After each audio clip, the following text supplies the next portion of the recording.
नमस्कार साथियों, आप देख रहे हैं पीडीएस न्यूज। मैं हूं पीसी सैनी। राजस्थान विधानसभा चुनाव को लेकर राजस्थान की 200 विधानसभा सीटों के ऊपर सभी प्रत्याशी अपना पूरा जोर लगा रहे हैं, दावेदारी पेश कर रहे हैं। श्री माधोपुर विधानसभा क्षेत्र की सीट से आज हम आपकी मुलाकात करवाएंगे बीजेपी प्रत्याशी जाबर सिंह जी खर्रा से।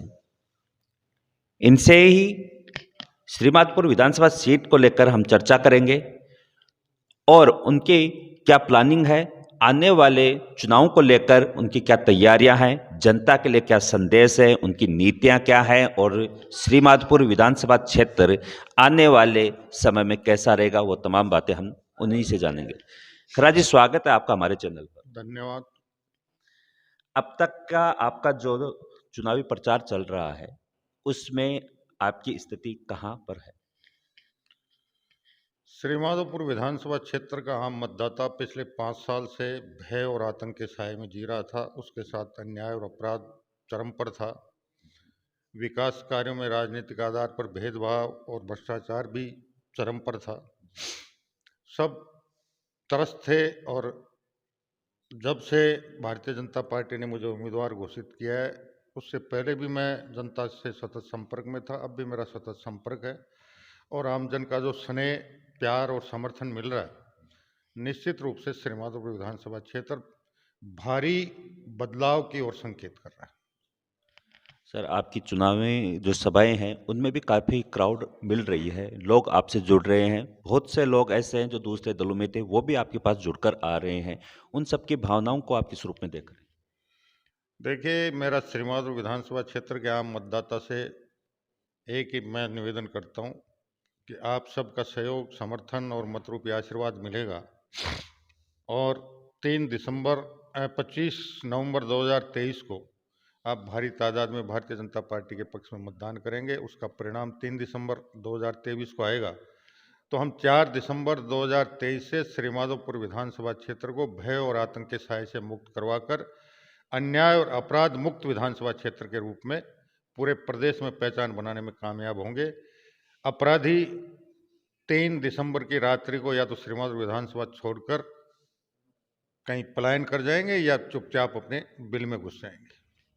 सर, हमने हमारे चैनल पर 3 क्षेत्र की ग्राउंड रिपोर्टिंग की है, बामरडा, जोड़ा, त्रिलोकपुरा और नांगल। वहां पर आप काफ़ी लीड ले रहे हो, तो ये स्थिति उन्हीं की है या फिर हर जगह की है? श्रीमाधोपुर विधानसभा क्षेत्र में लगभग कोई गांव, कोई पंचायत ऐसी नहीं है जहां की जनता का अपार प्यार और समर्थन मुझे नहीं मिल रहा। सर, आपकी फाइटिंग जो है बीजेपी कांग्रेस से है या फिर निर्दलीय उम्मीदवारों का भी कोई सामंजस्य है? निर्दलीय उम्मीदवार भी अपना प्रयास कर रहे हैं, लेकिन चूंकि श्रीमाधोपुर विधानसभा क्षेत्र में त्रिकोणात्मक संघर्ष बनने की अभी संभावनाएं कम है, सीधी टक्कर की संभावनाएं ज़्यादा है दोनों पार्टियों के अंदर। सर, हम जैसे चर्चा कर रहे हैं तो जहां लोगों से हम पूछ रहे हैं कि ये जो चुनाव है वो कैंडिडेट वर्सेस कैंडिडेट है या पार्टी वर्सेस पार्टी, तो लोग ज़्यादा कह रहे हैं कि कैंडिडेट वर्सेस कैंडिडेट है, जहां पर आपकी प्रमुखता थोड़ा आगे है।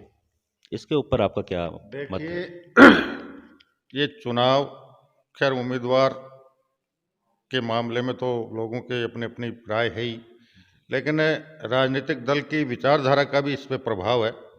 और सबसे ज़्यादा ये बिल्कुल सही है कि पिछले 5 साल में श्रीमाधोपुर विधानसभा क्षेत्र में जिस प्रकार की अराजकता की स्थितियां रही, उसकी वजह से जो लोग 2018 के विधानसभा चुनाव में, चाहे कर्जा माफी का मामला या दूसरे जो भी 1 से 10 तक की गिनती, उस समय के जिस पार्टी की आज राजस्थान में सरकार है उसके राष्ट्रीय अध्यक्ष ने 10 तक की गिनती करके हर समाज के हर वर्ग से जो वादा किया था और उनके साथ वादा खिलाफी हुई, धोखा हुई, उसकी वजह से वो अपने आप को ठगा हुआ महसूस कर रहे हैं और ठगा हुआ महसूस कर रहे हैं, इसलिए वो भारतीय जनता पार्टी पे और भारतीय जनता पार्टी के उम्मीदवार मुझ पर बहुत ज़्यादा विश्वास कर रहे हैं।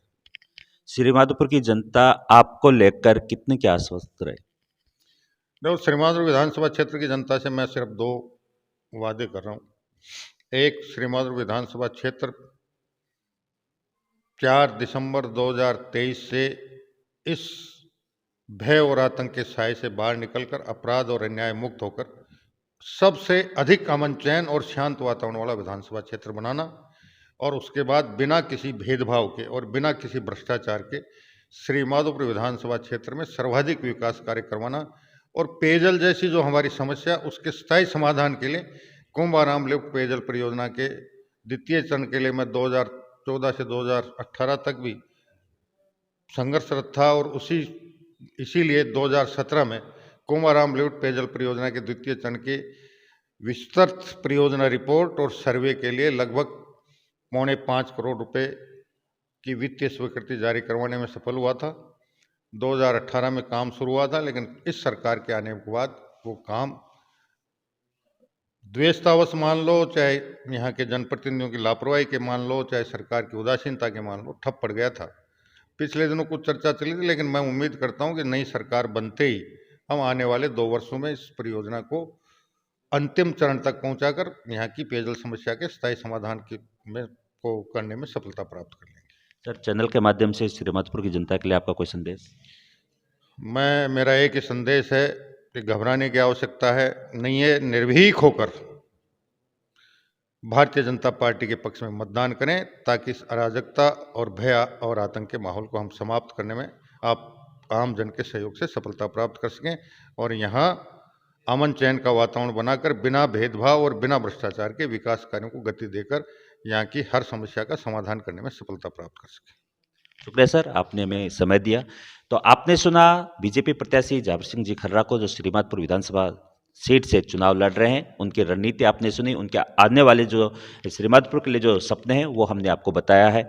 सर, हम भी हमारे चैनल के माध्यम से आपके उज्जवल राजनीतिक भविष्य की कामना करते हैं। थैंक यू, धन्यवाद।